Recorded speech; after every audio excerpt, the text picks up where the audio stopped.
This is episode 74 of the Rio Grande Foundation's Tipping Point, New Mexico podcast. I'm Paul Gessing. And I'm Wally Drangmeister. I'm president of the Rio Grande Foundation, New Mexico's free market think tank. You can find out more about the foundation at riograndefoundation.org. This and every week, we'll be talking to you about public policy issues facing New Mexico. And Wally, we are coming down the home stretch here of the legislative session.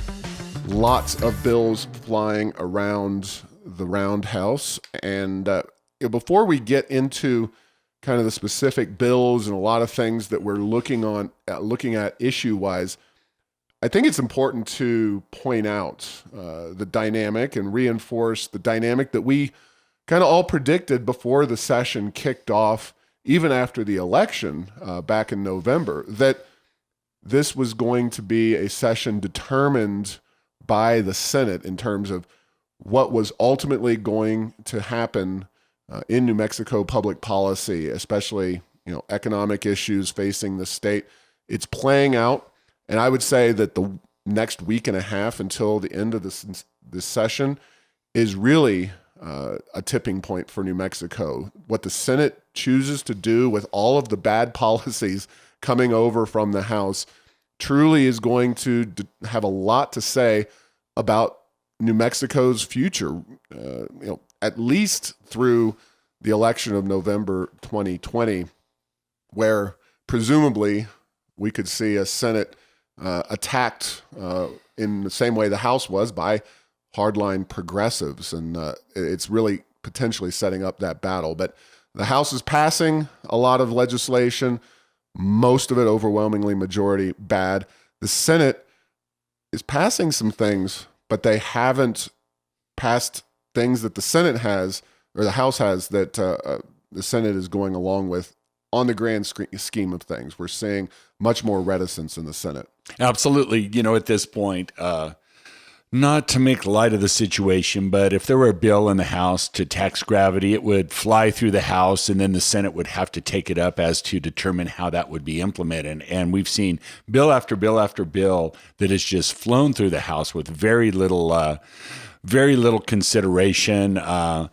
Taxation, minimum wages, lots of other things, and then the Senate, being true to its historical form, is more contemplative. Having said that, there's still some bad things moving in the Senate, but not everything that's being thrown across the fence from the House to the Senate, I think, will be taken up by the senior body. And the real stuff to look for, if you will, legislatively, is bills that come through the Senate ultimately successfully and then are taken up by the House in the waning week or so of the session.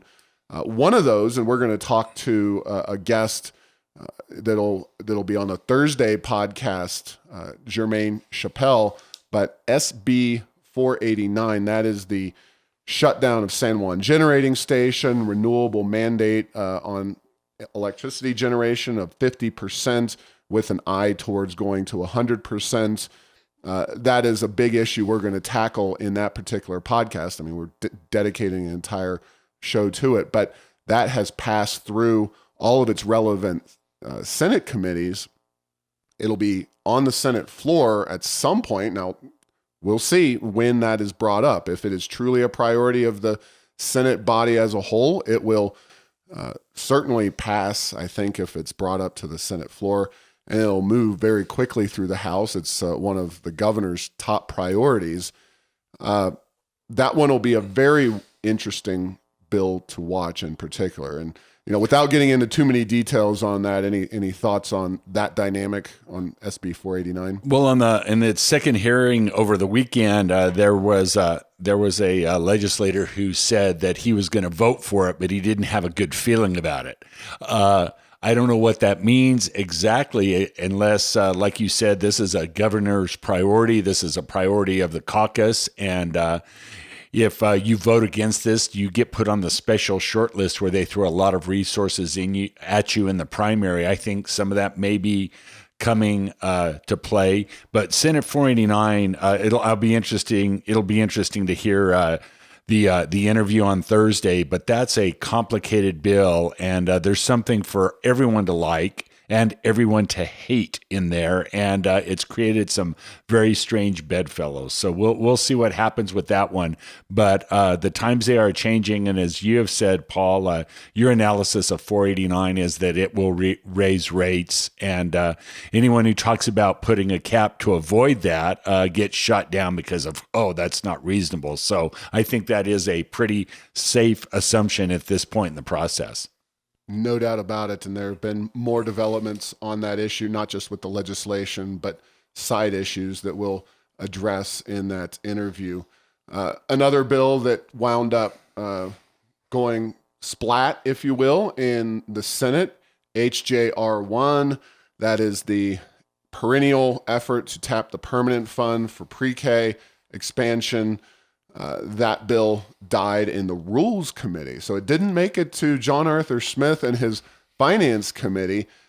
Democrats in the Senate Rules Committee joined the Republicans in killing the permanent fund tapping this year around. So it was a 7-4 vote, which is rather significant. Of course, that bill has some unique committee assignments because it is a constitutional amendment.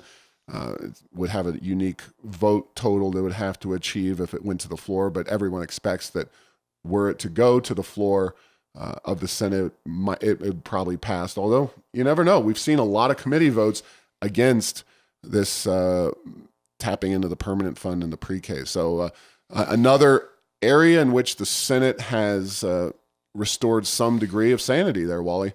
Well, I was very, very surprised that it was stopped in that committee. I did think it was going to be the Senate Finance, the John Arthur Smith committee that stopped it. What's interesting now is, I guess, they have these things in Santa Fe called dummy bills where you kind of move them along so that you can actually introduce legislation well past the true date to introduce it, that is like halfway through the session. And now there's talk of maybe instead of 1% additional, well, maybe we could get 0.5% additional. It strikes me, and who knows, anything can happen, that if the 1% didn't make it through these committees, I'm not sure the weekend hand of putting 0.5% is going to be all that much more attractive. But, the key for this bill is it's the take more money out now and less over time, or vice versa. And I've heard senators over the years talk about that they're in it for, many senators are in it for way more than the 4 or 8 years that a governor serves. And this is interesting, whether that small group of senators says, we don't think this is the right thing, despite intense political pressure to make it happen. No doubt about that. And, it's something that, again, Rio Grande Foundation, quite frankly, if you came to us with a proposal and said, tap the permanent fund because we're going to do real tax reform, we're going to eliminate the income tax, or we're going to do something, we need the permanent fund to address issues of taxation to serve as kind of a bridge fund or something, we're okay with that. We look at the permanent fund as, it's a state sovereign wealth fund. It is the government investing our dollars. We talk about Ocasio-Cortez, we talk about these socialistic members of legislative bodies, and there's nothing more socialist than the government investing money that rightfully belongs to us, we the citizens of New Mexico, on our behalf. So it's not to say that fund is somehow sacrosanct in the same way it is to a lot of legislators when it comes to the Rio Grande Foundation. But the issue of pre-K and massive expansion of our government education bureaucracy, that is definitely not the way we want to see that money spent. So it's a nuanced issue when it comes to the Rio Grande Foundation. Now, a couple of bills, and we'll talk about HB 6, of course. Now, we've been misguidedly discussing that as a $130 million tax increase on previous podcasts. Well, it was kind of revamped by the House, and not surprisingly, HB 6, this is the big tax bill, wound up being a much more significant tax hike proposal. It's up to $350 million, although Republicans say that if you include the local option taxes and local tax increases due to the phase out of hold harmless. It's complicated. We would wind up with a $450 to $500 million tax increase. Anyway, the point is, this is a very, very significant tax hike on a variety of economic activities New Mexicans engage in. And I'll read briefly from the list of things that will be impacted. Nonprofit hospitals would see taxes on gross receipts applied.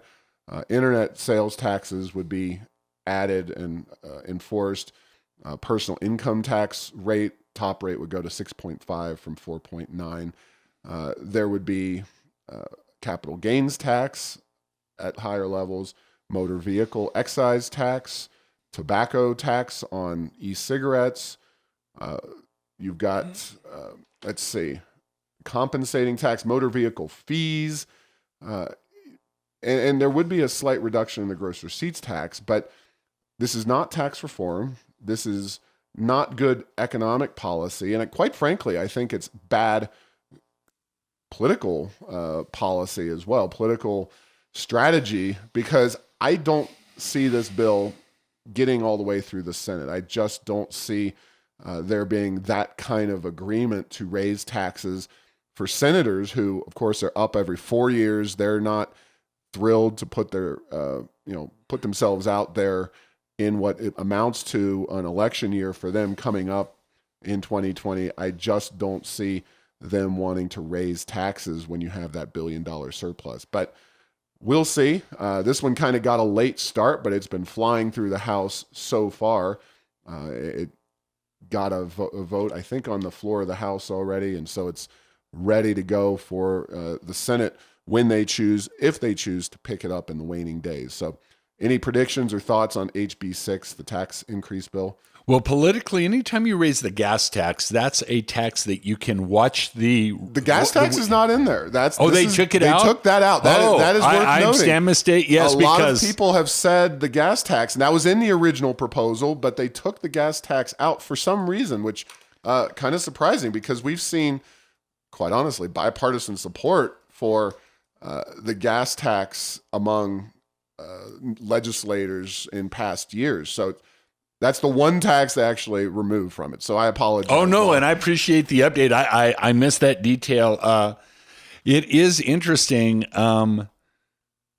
My comment was going to be about the gas tax, that's one that's readily apparent where these others kind of get hidden various places. But it is striking that you can have hundreds of millions of dollars of tax increases being proposed. And we talked on an earlier podcast, they talk about taxes as economic diversification, and it is for one entity, the government. And I think this would hurt many other entities as increased taxes do. And I think it would send, and I think the message may be already sent, whether this thing passes or not, is that New Mexico state government under the current group we have there may have an insatiable desire for funding, no matter how well things are going at the moment. And that's got to give you pause if you're a business thinking of locating or expanding here. You got it. And the Albuquerque Journal made a number of good points in an editorial on this particular legislation. It did pass the House 40-25 as I expected, which is approximately a party line vote. I think a couple of Democrats in the House, Candy Sweetser and Riloba, I believe, bled over to the Republicans. But when you got the kind of numbers they have in the House, so 2 committee assignments in the Senate, and we're going to see what they do with regard to massive, pretty significant tax increase there on HB 6. And finally, one of the Rio Grande Foundation's top priorities. Now, this one is moving rather quickly. HB 85, that's the ban on local right to work, Damon Eli's bill. That one has passed the House and is moving through the Senate. And if the Senate wants to, they can easily take this bill and put it into law. There's no question about it. The last committee in the Senate, we had, there was a hearing with at this time of year, you get a lot of members subbing in and stepping in for other members in terms of testimony and presenting bills because there's a lack of time and expertise on some of these committees. And Damon Eli did not present his own bill in the last committee. This was Public Affairs in the Senate, which is a pretty evenly divided committee. It's a 4-3 committee up there. Democrats only have a 1-seat advantage, but all the Democrats were there. And the person who presented the bill was a bit of a shock to, I know, myself and a lot of the people who support right to work, oppose HB 85. It was Joe Cervantes, Senator Cervantes, who ran for governor, widely considered not only one of the smartest members of the legislature, but also a moderate Democrat. He's one of the caucus of the sane. He wound up presenting HB 85 on behalf of Eli before this committee, which was a bad sign for supporters of local right to work efforts because Cervantes is, like I said, very credible, very mainstream within the Senate. And if he's bought the idea that we should be passing bans on local right to work efforts, that does not bode well. And oh, by the way, the next committee assignment for HB 85 in the Senate, the last one before it moves on to the Senate floor, is in Judiciary Committee. So Cervantes is on Judiciary. He's a lawyer, and that means that one of the moderate voices on that committee will already be voting for HB 85. So we'll see. That is one that's really going to be worth watching, along with SB 489. That's the renewable mandate. I think HB 6. It's worth contacting members of the Senate to let them know that it is completely unacceptable to raise taxes. But quite honestly, both time and Senate's inclination not to be labeled as a bunch of tax hikers are going to work against that bill. So that's kind of where we are. It's going to be a very interesting week and a half. We have the rest of this week, and then the following Saturday, the 16th, noon, sine die. That's when things come to a blessed conclusion in the New Mexico legislature. Yes, it's one of those when you are a advocate, a fan, a cheerleader for smaller government, having legislative bodies in session is an unnerving time, and I think this has been one of the most stressful across the business community. I know people in industry after industry after industry are just white with terror as what may happen that would impact them going forward, and they will be very happy when that Saturday in March comes and they're no longer there legislating in Santa Fe. No doubt about it. And kind of encapsulating all this, a single edition of the Albuquerque Journal dated Tuesday, February 26th, really, I felt that it shows what New Mexico is going through right now. The headlines are as followed: above the fold, House Dems unveil tax proposal. So we're talking a week out, and this thing's passed the House. That right there is an indicator of the priority the House Democrats give to raising taxes. Then there's also New Mexico film rebate backlog now totals $382 million. And SB 2, by the way, which would be the total unlimited film subsidy legislation, that one seems to have gotten bogged down at this point in the Senate. So crossing our fingers again. But again, a $382 million backlog that the governor wants to just cut a check to the Hollywood filmmakers for, $382 million. Then below the fold in this edition of the Albuquerque Journal, I posted the entire front page of the paper on social media because I thought it was so telling. Continued enrollment decline hits APS's budget. Now, this was an article that detailed how over the last 5 years, APS has seen a 20% decline in kindergarteners. That is an astonishing number for a fast-growing, theoretically, Western state, really indicating that people who have families, young people, are leaving the land of enchantment. And then you got back to the editorial pages, and there was a debate about SB 489, whether to force utilities to go 100% renewable, shut down San Juan generating station, raise electricity costs in the state of New Mexico. Just, out of all these policies and then the population decline, it really indicates where things are in Santa Fe and where people are, going in terms of reacting to the public policies coming out of the legislature. So we'll see. The next week and a half, I assure you, will be very telling, very important, and definitely be in touch with your legislators, please, because it's going to be very interesting to see how things shake loose. Now, on a more lighthearted note, Wally, another way that our public policy makers just seem to be oblivious to reality. Stephanie Garcia Richard, the land commissioner, put forth a new, very, very pretty, very pastoral logo in her on her Twitter feed and social media and whatnot. And it has gold and a beautiful blue and some orange. It's very artistic, very striking. It's beautiful. I mean, it's a wonderful scene.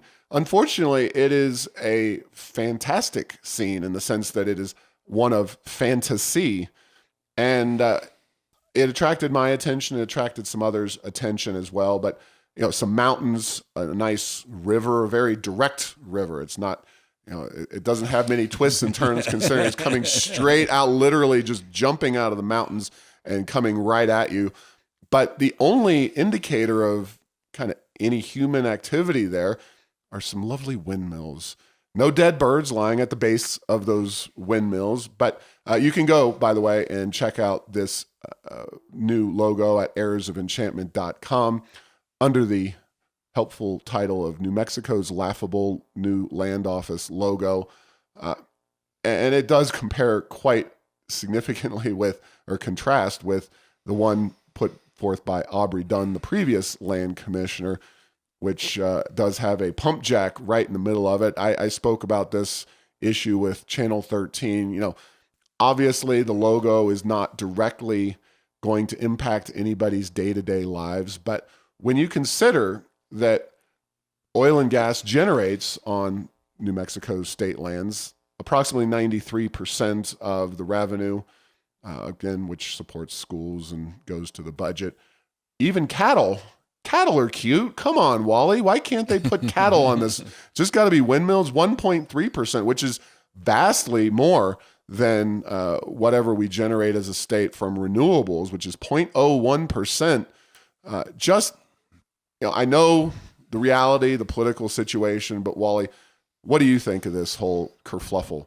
Well, I did send you my entry for a alternative logo, Paul. I believe you saw what I thought of this logo. Mine happened to have a unicorn and kind of some Skittles-like candy coming across on a scene. I think it's ridiculous. It's one of those, heck, even if you're going to put, why put 6 windmills? Put some solar panels, put an oil well, put a gas well, put a cow out there. I mean, I'm not against the idea that the state land office gets a little revenue from the renewable leases they do, but it's very inconsequential in the big picture. And so it is one of those where, I don't know, when you're the new to the state land office, you have a lot of duties to attend to, and maybe this one just slipped through the screen of rationality and good sense and good judgment. No doubt about it. Well, I have to revise my consideration here of the logo now that you mention it, because the solar guys do seem to have been left in the dust. Perhaps this is not a river that we're seeing on this logo. It is actually a road, and it's not just any road, but it's one of those roads with the newfangled solar panels internal to the road. So maybe what we're seeing is a next generation solar panel enhanced road up into these mountains, which they might need a tunnel or some kind of way to get through those mountains. And by the way, not that we're going to be too nitpicky here.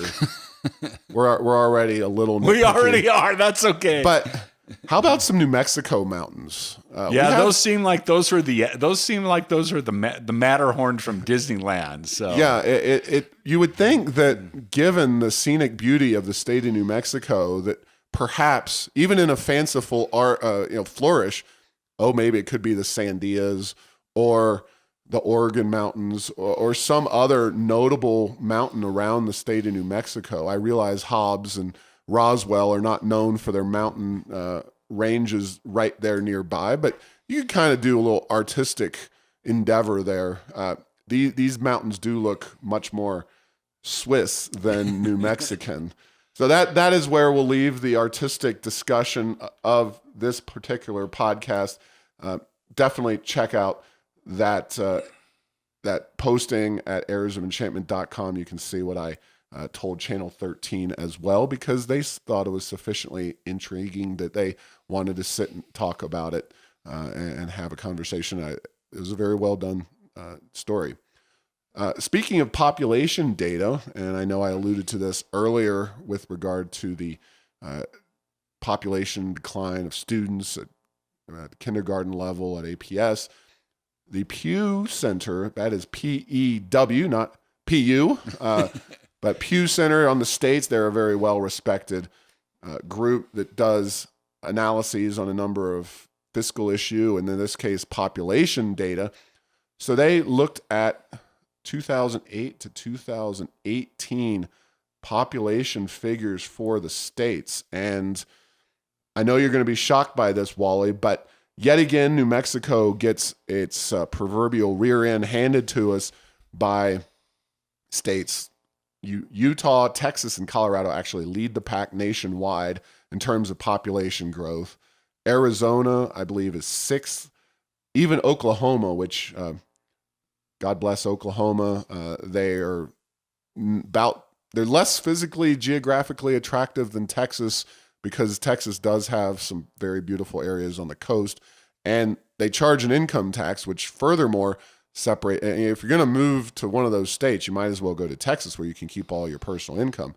But New Mexico, also uniquely among southwestern states, trails the 50-state median, and we fall when it comes to population growth. And we are growing. It is worth noting that overall New Mexico still is growing, just aging dramatically.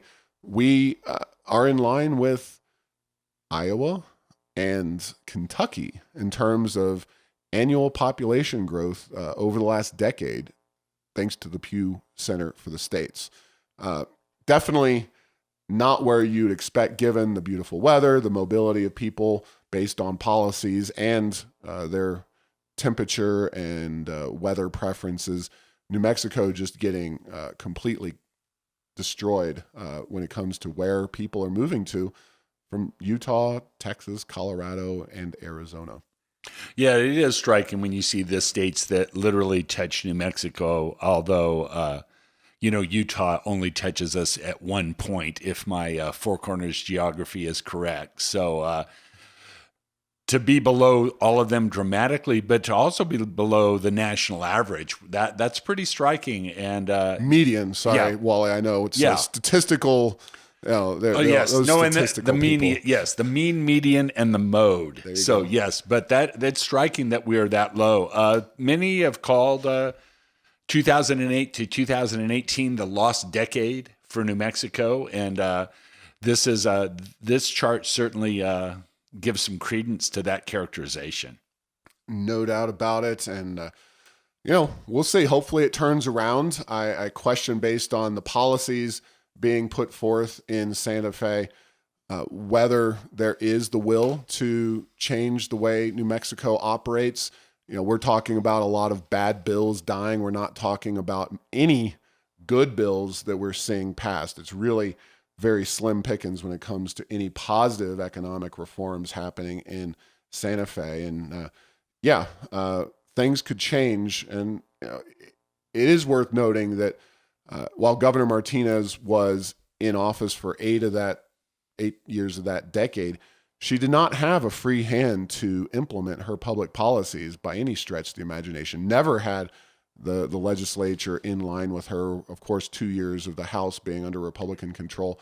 So you can blame Governor Martinez if you want, but you could also just as easily blame the legislature, which ultimately, as we reiterate time and time again, especially at the state level, the legislature is the body that makes the public policies of the state. The governor can propose, the legislature will dispose, and the governor can do some regulating and adjusting on the margins. But really, it's the legislature. Yeah, and it struck me over time and seeing now several governors in my adult lifetime. When the legislative session is not going on, the governor does not do a whole lot. And this is not like Washington, where you have these huge bureaucracies to administer with millions of people, and there's a lot of policy making going on all the time, beating on the Federal Reserve System to do your bidding, plus or minus. And so, the legislature is extremely powerful. And as we've seen here again, maybe more powerful than even the current governor would like, given lack of implementation, at least to this point, of things like the additional dispersions out of the land grant permanent fund. No doubt about it. Yeah, and the governor has nothing to do with that one at all. So that's a legislative priority. And I know the Democrats love to bang on Martinez for her alleged lack of support for that particular priority issue, but she never had there's no veto on a constitutional amendment. The governor has nothing to say about that. And Martinez actually helped push the legislature into putting more and more money into pre-K funding during her time in office. Now, I want to talk real quickly about a film-related issue. I mentioned, of course, our backlog, $382 million that New Mexico owes Hollywood filmmakers. The proposal SB2, which would give unlimited subsidies to Hollywood filmmakers. But it's worth noting that Colorado, a bluish state, definitely made more blue during the 2018 election. And Jared Polis is arguably the most leftist of all the governors in the country, right up there, certainly. He wanted to raise Colorado's film subsidy program. New Mexico, $50 million currently under that real tough cap that Governor Martinez got put on the annual film subsidies legislation to eliminate that cap in New Mexico. The film program in Colorado, $750,000 annually. And Polis, the governor of Colorado, wanted to jump that up to $2 million annually. And gosh darn it, the Colorado legislature, dominated by Democrats, rejected that significant increase. So Colorado will continue to struggle onward with just $750 million in film subsidies. And oh, by the way, they're the third fastest growing state in the nation, where New Mexico is getting blown out of the water. Their personal incomes are on the order of $13,000 more per capita in Colorado than they are in New Mexico. So I think Colorado's going to be just fine, and New Mexico is going to continue to have significant challenges when it comes to its overall economy. And film is really, at best, trivial, even if it's an unsubsidized industry. But with the kind of subsidies we're throwing at it as a state, it is just not economically beneficial to New Mexico. Well, and the other thing that really makes me wonder is that, how quickly will the state liquidate this liability that it has? And if it doesn't pay this back, will that slow down the film industry from coming here? But the point is, if we pay just enough back that then the film industry comes here in a big way, we're getting into the hundreds and hundreds of millions of dollars. This starts to look like Medicaid sort of payments as the federal subsidy for Medicaid goes down, or requirements for additional school spending from a lawsuit from a state court and other things like that. This could be a huge plank of state spending that we might see some formerly very friendly groups have to battle it out for remaining funds if that thing just continues to get larger and larger and larger. Yeah, and just as a quick recap, as we've talked about this before on the podcast, the cap at $50 million is the annual cap that New Mexico can actually pay out. Hollywood filmmakers can come here, film, line up for their subsidies. Kind of like being calling some of the call centers nowadays where they say, well, the wait is 25 minutes. We'll call you back in 25 minutes. Well, you're still in line, so to speak, but you don't get your number called until whenever they call you back. And that's the way it is with the film subsidies. You're getting $50 million paid out every year, but you can build up 150, 200 more $1 million on those subsidies. And you're right, Wally, at some point, some of these Hollywood guys might lose patience and say, well, why would we come to New Mexico? We're not going to get our $50 million, or one company's not going to get the $50 million, but a $10 million payout for, close to a decade at this point. Well, in a sane world, and Michelle Lujan Grisham, Governor Grisham, if you are listening, here's how you handle this situation. We have this one-time surplus. By all means, use that surplus to pay off the film debt and invest the rest in roads in southeastern New Mexico where the surplus is being created and people are dying on these roads, as the Albuquerque Journal capably reported this week. Use that one-time money for those two priorities. And then when it comes to film, start to ratchet back somehow, whatever it is, the payouts, whatever it takes to reduce the future burdens on the state of New Mexico associated with the film industry. It is a burden. It is not good economic policy. State's own study says 43 cents on the dollar is returned to the coffers from film. We need to get out of the film subsidy business ASAP.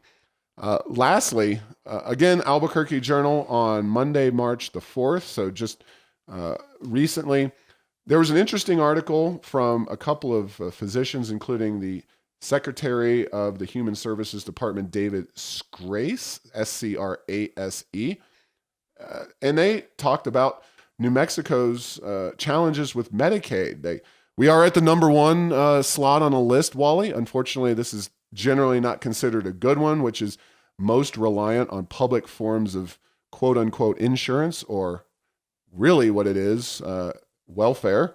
So we're at 50% of our population on public health, health benefits. And granted, not all of it's welfare. Some of it is, for like military retirees and whatnot, or government employees. But a vast majority of our insurance system and the public component is Medicare and Medicaid, which are forms of welfare programs. And old people, don't get upset at me. Medicare is still a welfare program. You can't pay enough money in taxes to pay as much as you're getting back on Medicare. So we're number one with a bullet. West Virginia is number two. And what these folks, though, and of course, you're being put in a place by the governor, Michelle Lujan Grisham, who is no fiscal conservative in any way, shape, or form. They want to essentially have the state of New Mexico taxpayers pay off another $14 million added to the Medicaid system, basically so that New Mexico can leverage additional federal dollars in Medicaid. And that is their desire, because what happens in healthcare is that you lose, as a doctor, you lose money treating some of these government care folks, especially Medicaid. So you can either make it up on volume, and you get into some fraud issues when you do that and take it to the extreme, or you have to balance it against people who are paying, with real insurance, real private insurance. And so you take a little hit on the Medicaid folks and do your best with them. But in a state like New Mexico, where the Medicaid system is growing and it's a very big contributor to overall health coverage, so to speak, you're really crowding out, again, the doctors and making it less likely that the doctors are going to want to be in New Mexico. And we've seen reporting again on the doctor shortage in our state. Well, it's being driven by the over-reliance on welfare programs like Medicaid and, to an extent, Medicare. So where does this all leave us? In a sane world, again, rather than putting more taxpayer dollars into the program in order to leverage other tax dollars from Washington, D.C., it would make sense if maybe New Mexico started to dial back, maybe increase requirements for Medicaid, work requirements, reduce the availability of the Medicaid program to folks who make above the basic levels, because you can buy in, you have to provide coverage at a certain rate, according to the federal government, but people who make more money don't have to be covered. So New Mexico could reduce the ability or the ease with which Medicaid coverage can be gained. Just a variety of ways that we could emphasize getting the private market back working in healthcare in New Mexico and not having such reliance on welfare programs. But of course, while in a state where they want to do Medicaid buy-in, they want to increase the size and scope of these programs, we're not going in the same direction. Not that we're surprised by this. Any thoughts? Well, there is this movement, and nationally it's Medicare for All, which is the senior plan, not the plan for those that can afford to pay. It's interesting, those that proposed Medicare for All didn't realize what a huge role private insurance actually plays in Medicare in terms of senior plans and other management things. This is just some additional fallout from the restructuring Obamacare, and it's very disconcerting, particularly when we see more and more specialists are not being staffed properly in the state because of the payment. There's a huge issue.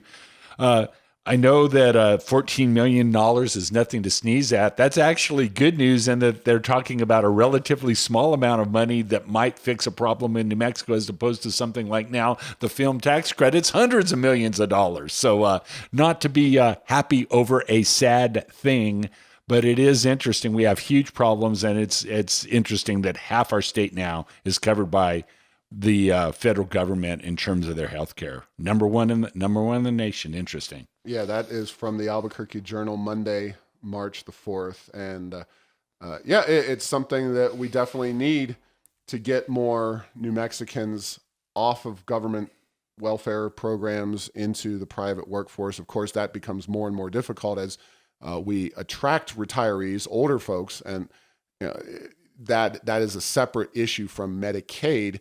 But it also is a form of government, quote unquote, insurance, government welfare that further puts pressure on the healthcare system as a whole. In Florida and Arizona, those are fast growing states where the retiree population can fit in with all of the different people that are moving there and getting into the productive economy, fast growing economy. New Mexico, really, we're seeing a swapping out of young people leaving, people who are paying taxes leaving, and going to other states where the older folks and, quite frankly, the poorer folks are staying put and building on that welfare system that's causing real pressure on our healthcare system. Well, a big week ahead of us, Wally. We are really, truly at a tipping point in the state of New Mexico over the next week and a half until, mark that date on your calendars, sine die. That means, I don't know exactly the Latin, but it means we're out of here. Peace out. You're safe again, hopefully, at least for a while in New Mexico after March 16th at noon. There might be a tremor in the force, so to speak, at that 0 hour when the legislature blessedly leaves for the 2019. And we'll be right back here next week as we approach that home stretch. Thanks for listening to this week's discussion. We are working every day to turn New Mexico around. Go to RioGrandeFoundation.org for more information or to support our work.